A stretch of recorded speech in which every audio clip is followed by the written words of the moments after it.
What's up, Bassketeers? Josh Fossgreen here, and I'm really excited about today's lesson because I'm going to show you, finally, my 2-octave scale framework for bass. This is something I've been teaching to my students privately for years, and I just haven't gotten around to presenting it on YouTube.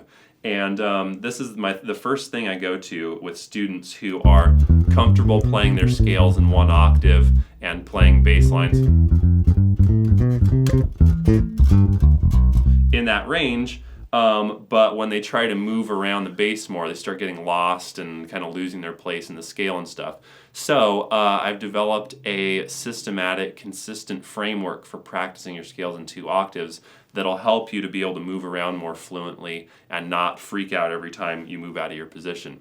So I'm really excited to present this to you, first of all because it's awesome, and secondly because this also marks the launch of my new ebook. Woo! Which is called Electric Bass Scales and Arpeggios, and one of the things I cover very heavily in that book is what we're going to do today, running scales in 2 octaves using my little formula. Let's jump right in. You're going to want to download the PDF to follow along with today's lesson. It's free as always, and there's sheet music and tablature there, and left-hand fingerings also, which are important for what we're doing today.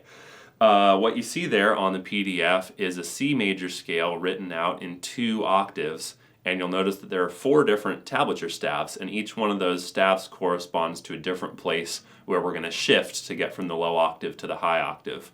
Okay, so let's do this. I'm going to play what's written on the top tab staff there, which is labeled shift on the G string. And I'm just going to kind of explain what this framework is as I go, and then we'll actually play it together, okay? So here's what it sounds like.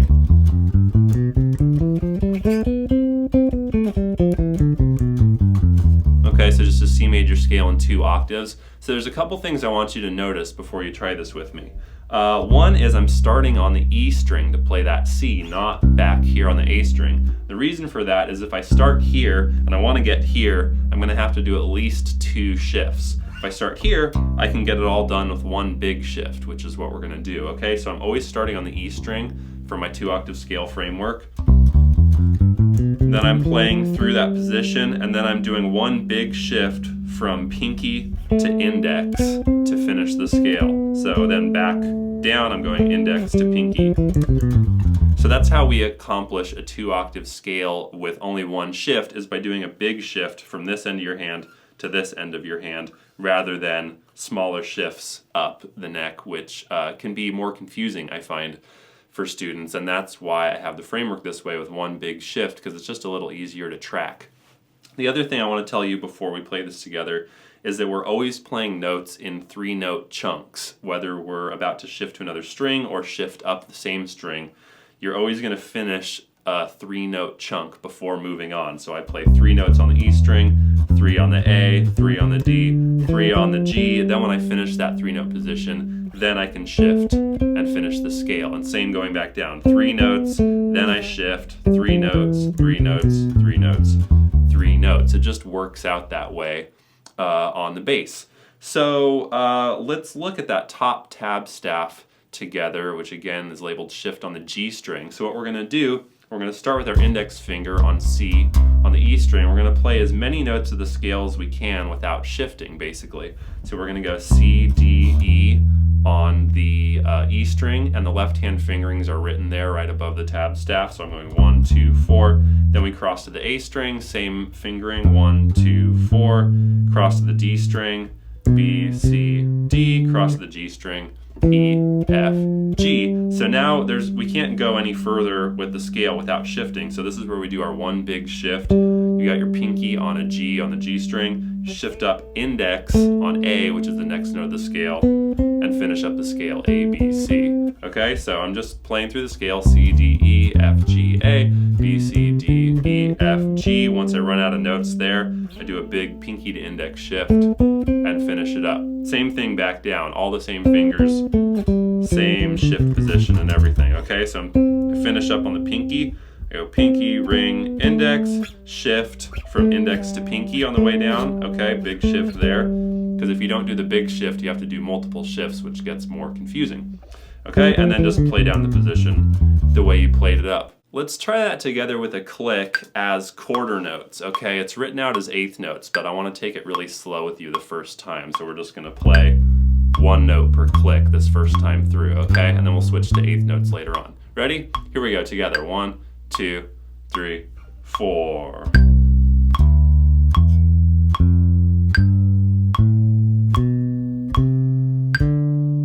Now pinky to index shift.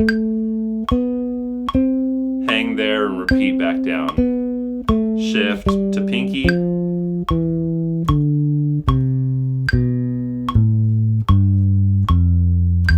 Let's do that one more time. 4, 1, 2, 3. All 3-note chunks. 1, 2, 3. 1, 2, 3. Shift 2, 3. Repeat back down.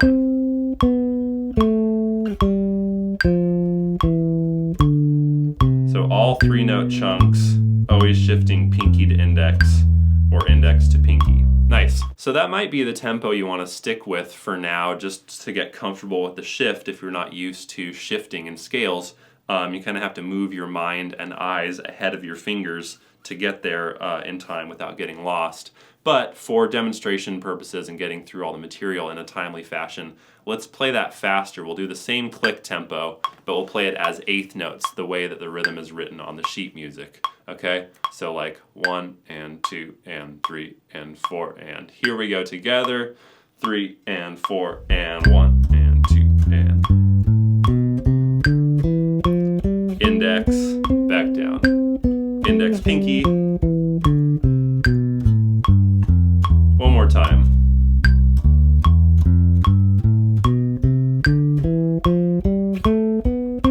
Back down.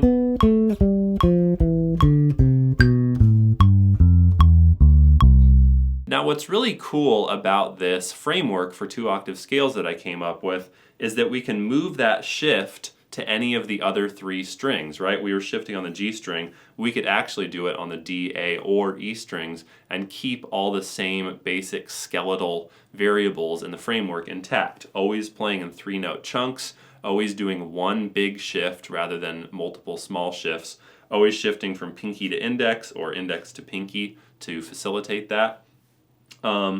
And so all we have to do is, let's say we want to do the shift on the D string. I'm going to play the same thing I was playing. 1, 2, 3, 1, 2, 3, 1, 2, 3. Now that I've finished my D string position, I'm just going to shift from my pinky to my index up on whatever the next scale note is, which in this case is an E. Okay, so I play C, D, E, F, G, A, B, C, D. That ends my 3-note chunk here, right? B, C, D.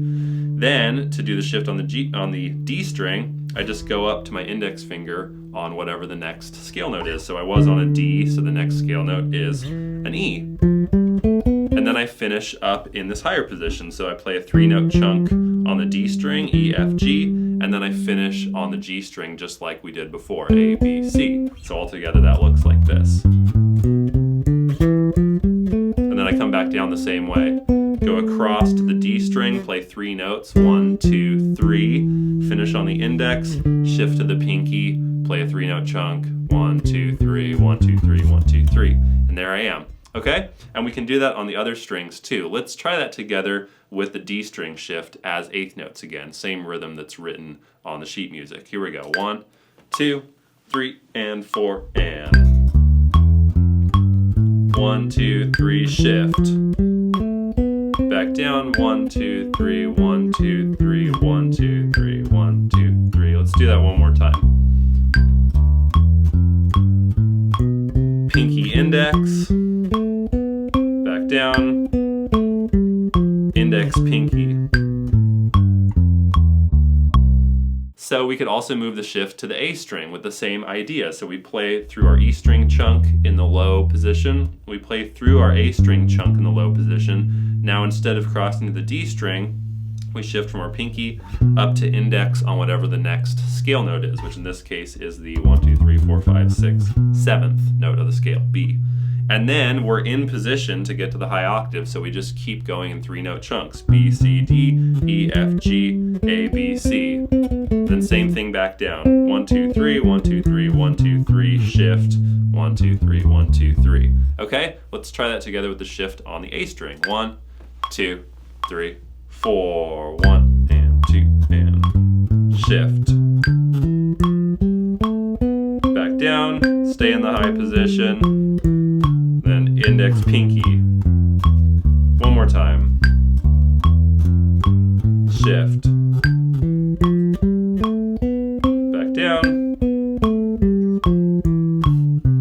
Pinky. The final option is to shift on the E string. So we just play through our 3-note chunk there on the E string in the low position. Now we shift. Pinky is on the 3rd note of the scale, so index is going to be on the 4th note of the scale, which is an F.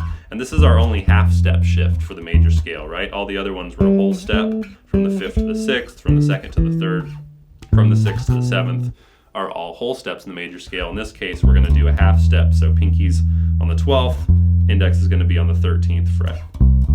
And then again, 3-note chunk, 3-note chunk, 3-note chunk, 3-note chunk, and then you're done. Same thing back down, 1, 2, 3, 1, 2, 3, 1, 2, 3, 1, 2, 3, shift, and play 1, 2, 3, and you're done. All right, let's do E string shifts together. Ready? 1, 2, 3, 4.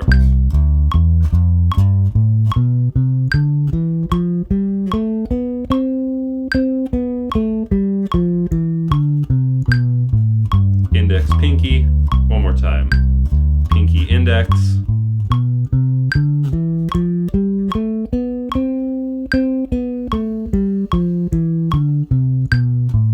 Index, pinky. So what we're establishing here as we do these shifts on all the different strings is we see basically we have a low position where we can play from the root all the way up to the 12th, the 5th, and the 2nd octave, right? And then we have this high position where we can play from the double octave all the way down an octave plus a 5th to the 4th note of the scale. So we basically have 2 positions where we can play an octave plus a 5th, and we just decide when we want to change from the low position to the high position, okay?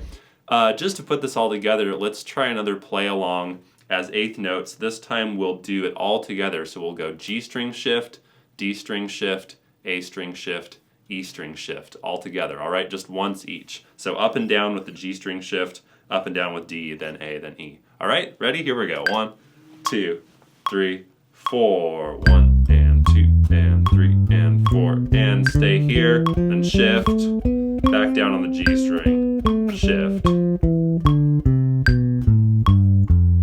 Now back up for the G string shift, D string, I mean. Shift. Back down on the D string.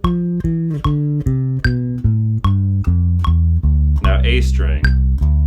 1, 2, 3, 1, 2, 3, 1, 2, 3, 1, 2, 3.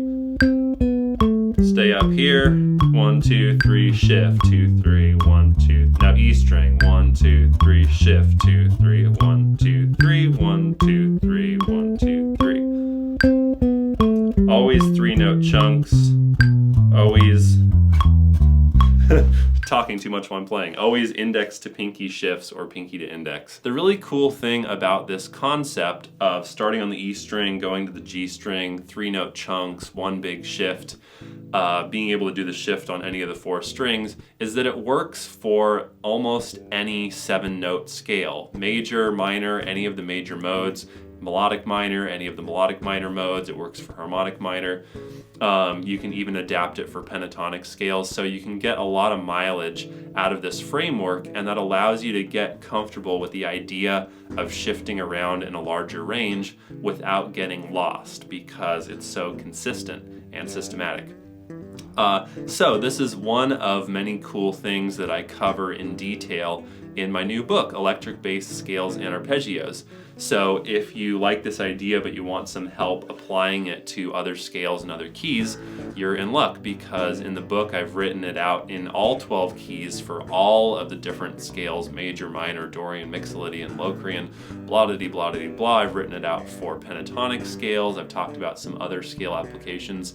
And in addition to that, we've also got a bunch of stuff on arpeggios in 1 and 2 octaves. We've got stuff on learning the names of the notes on your neck really solidly. There's some bonus bass chord stuff in there. It's over 160 pages of really really awesome stuff. I'm so pumped about it. So if you go to joshfossgreen.com/books, you can check that out. And I'm really looking forward to hearing what you guys think about that. Because I've been wanting to present this 2-octave scale and arpeggio framework for a while, and so I'm happy that now you have access to this book and you can check that out. In our next lesson, we're gonna take this C major scale in 2 octaves and play music with it, so you can see some of the possibilities that come from having a wider range that you can move around freely on the neck rather than just being stuck in one position. So I'm really pumped about this. I love teaching this to people. Hope you are enjoying it, and I'll see you next time.